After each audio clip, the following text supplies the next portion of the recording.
Guy Parmentier. Bonjour. Guy Parmentier, vous êtes maître de conférence à l'université Grenoble-Alpes, auteur avec Romain Gandia, université Savoie-Mont-Blanc. Savoie-Mont-Blanc, oui.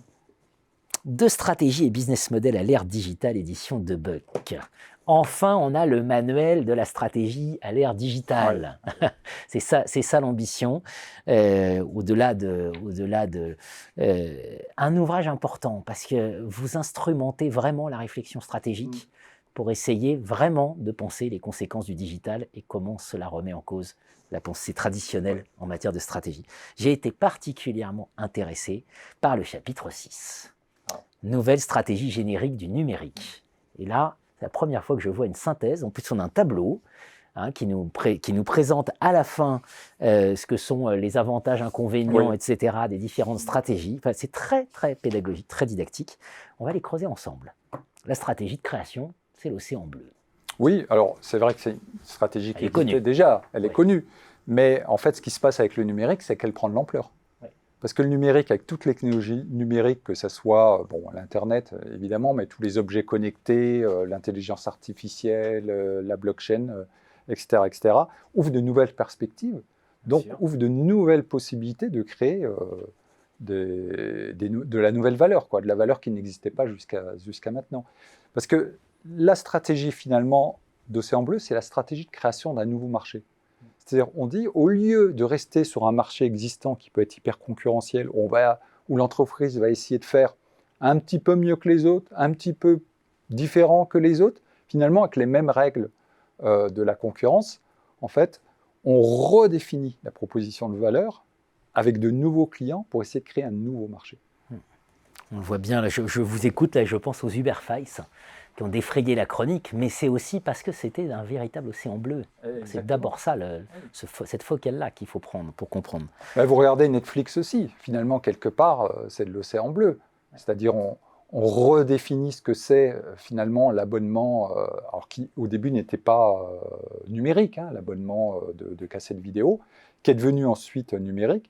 Donc, on s'adresse à des nouveaux clients, on redéfinit même le modèle de revenu, et là, on est sur un autre marché. Alors, évidemment, quand on crée une stratégie d'océan bleu, on ne reste pas tout seul sur le marché à long terme. Il y a toujours des concurrents qui arrivent. Toujours un Amazon Prime qui arrive, et puis il y a le cinéma qui souffre aussi. Exactement. Il y a le cinéma qui souffre.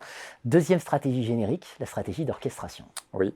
Alors là, c'est vraiment une tendance lourde avec les technologies numériques qui a ouvert des nouvelles possibilités de connexion. Donc de connexion entre les acteurs, de connexion entre les marchés. Et du coup, en fait, la stratégie d'orchestration, c'est de dire, mais finalement, est-ce qu'il est vraiment nécessaire de posséder toutes les ressources stratégiques en interne? Elles existent peut-être en externe. Donc du coup, la stratégie, c'est de finalement ne plus posséder, et d'orchestrer et finalement de régler l'accès à ces ressources-là, d'avoir accès et d'avoir le contrôle de ces ressources-là. Le contrôle n'est pas forcément synonyme de propriété. Voilà, je reprends l'exemple d'Airbnb, là, qui est un exemple assez connu, qui finalement ne possède pas ses hôtels, qui ne possède pas ses logements. Il accède à une vaste ressource de logements qui sont sous-utilisés à travers le monde. Et du coup, lui, sa stratégie, c'est de dire, il faut que je travaille l'accès et que je travaille le contrôle qualité. Troisième stratégie générique, nouvelle stratégie générique, la stratégie d'écosystème. D'écosystème, oui. Parce qu'en fait, les technologies numériques, comme je l'ai indiqué, elles ouvrent aussi des connexions, des possibilités de connexion entre les produits et services. Et entre les acteurs, évidemment. Donc, dans cette stratégie, finalement, d'écosystème, il y en a deux, quelque part. Il y a une stratégie d'écosystème technologique, dans lequel on va avoir un ensemble de produits qui vont être connectés et qui vont répondre à un ensemble de besoins dans une thématique donnée. C'est l'exemple d'Apple, par exemple. Apple a créé un véritable écosystème dans lequel, au centre, finalement, on a une plateforme multiphase dans laquelle il y a de la distribution numérique, des créateurs qui vont apporter des contenus, des publicitaires qui vont diffuser de la publicité.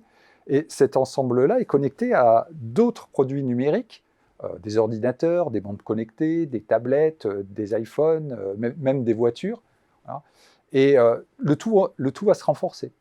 Donc une fois qu'un utilisateur rentre par un côté, c'est-à-dire que s'il achète un ordinateur, finalement, quelque part, il est poussé à acquérir un smartphone Apple, puisque les deux vont communiquer. Puis finalement, il a accès à un ensemble de contenus. Donc il dit, je vais acheter aussi un Apple TV, comme ça je pourrais regarder ce contenu sur mon téléphone, sur la tablette, sur l'ordinateur et sur la télé. Et tout ça, en fait, crée un écosystème à part entière. Donc ça, c'est la première approche. La deuxième approche, qui sont des écosystèmes d'innovation, dans lesquels on va regrouper sur une plateforme des acteurs qui vont œuvrer ensemble pour créer une nouvelle proposition de valeur. C'est le cas, par exemple, de Schneider Electric.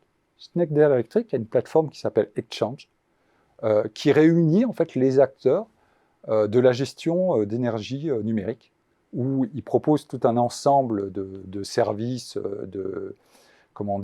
d'hébergement de données. Évidemment, ils ont leurs interrupteurs, leurs tableaux de commande connectés et tout ça. Et en fait, vous avez aussi des startups qui vont développer des applications autour de ça et qui vont les commercialiser sur la plateforme. Et tout ça, ça crée un écosystème. Et puis une dernière oui. que j'ai découverte, la stratégie de colonisation. Oui. Je vous propose de ne pas en parler maintenant. Je vous propose de voir si elle ne pourrait pas nous donner une lecture un peu sur l'actualité. Oui. La stratégie de colonisation. Merci Guy Parmentier. Merci.